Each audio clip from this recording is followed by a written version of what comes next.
Alright, enlarging the 4x5 negatives isn't that different from doing the other sizes. Pull out your negative. You use the largest size of the negative carrier. Place the negative in between the pins. Sandwich it in there and put it in the normal manner.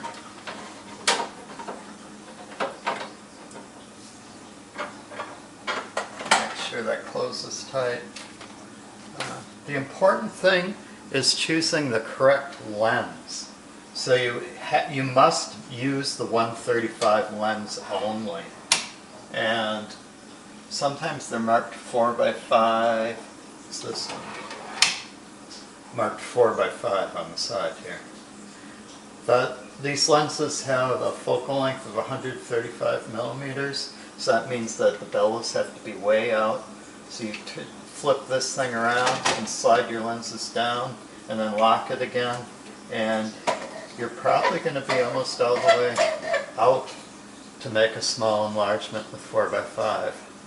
Making a 4x5 contact print is much like making a print sheet, except that instead of using the proofing frame, which is this, we're using a more precise frame that provides better contact. So what we do to open this up is just open the springs,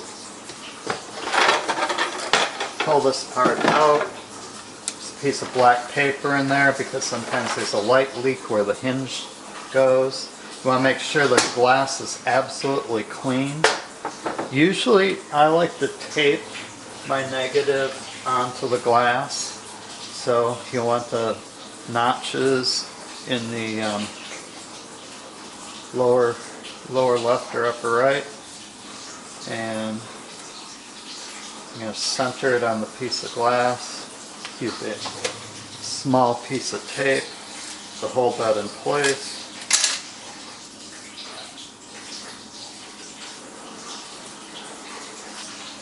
So here's my negative taped into place. I'll just center the paper on top of that, put in this black piece,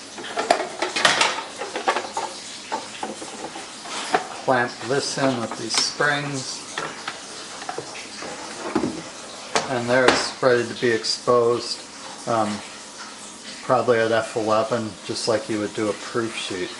You probably want to set up some system so you get this centered a little better. When you don't have any masking like this, you'll end up with a black border on your print. If you want a white border, you have to come up with some kind of opaque mask to keep the borders white. When you're done with the proofing frame, put it back together. And I like to store them in these bags to protect the glass. Once there's a scratch on the glass, every print that's made with that frame will show that scratch.